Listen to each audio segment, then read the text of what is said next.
保羅·策蘭被視為二戰後最重要嘅德語詩人之一，既跟其生命同猶太大屠殺嘅極端歷史經驗緊密相連，亦因為佢喺語言層面徹底重塑咗德語抒情詩嘅可能性。佢作為旅居巴黎嘅法國籍猶太詩人，用加害者嘅語言寫作，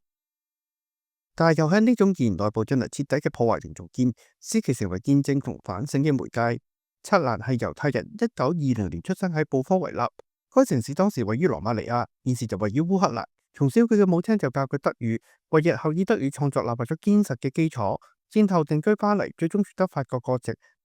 佢喺地理同身份上都處於邊緣同流亡嘅位置。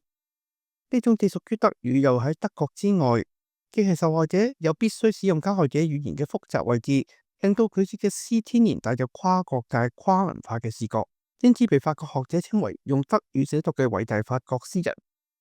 策蘭之所以被放喺二戰後德語詩歌嘅核心位置，首先同佢作為大屠殺幸存者嘅身份密不可分。父母死於納粹集中營，佢本人喺戰爭中亦都遭受迫害。個早年生命被奧斯威辛劃出咗一道不可抹除嘅傷痕，因此佢嘅詩幾乎始終圍繞作為奧斯威辛嘅幸存者呢個難題展開。策蘭早期嘅代表作《死亡賦格》，以高度音樂性同令人窒息嘅意象，凝聚咗集中營日常暴力同種族屠殺嘅集體記憶，因此常被稱為一首時代之詩，成為戰後德語世界理解大屠殺嘅一個標誌性文本。其中最令人震撼又窒息嘅一句死亡是來自德國的大師，直接了當咁樣訴說咗納粹屠殺猶太人嘅殘暴同冷血。呢一種將歷史部分轉化為詩歌形式嘅技巧，使策蘭唔只係寫個人經驗，而係替整個被滅絕同被禁聲嘅群體作證。正因為佢嘅作品喺倫理、歷史同語言三個層面同時展開，策蘭被普遍視為繼里爾克之後最具原創性嘅德語現代詩人。然而與戰前嘅里爾克式抒情正正相反，策蘭嘅德語詩幾乎刻意拒絕優美同埋流暢，而呈現為斷裂、凝結、密碼般嘅語言結構感。呢種破碎正回應咗歷史同主體經驗嘅不可完整性。喺呢種意義上，策蘭唔只係用德語書寫，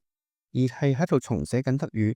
在曾經被納粹用於命令、統計同屠殺嘅語言內部重新開闢一條通往倫理自省同埋記憶責任嘅狹窄通道。正因為如此，許多評論者都認為戰後德語詩嘅現代性轉折喺好大程度上都係通過策蘭嘅作品得以完成。正因為佢唔再屬於單一民族國家嘅文學典籍，而係將德語詩從傳統德意志精神中抽離出嚟，放置到歐洲與猶太流散嘅更大背景之下。佢嘅作品往往被視為戰後嘅歐洲詩歌，而唔只係德國詩歌。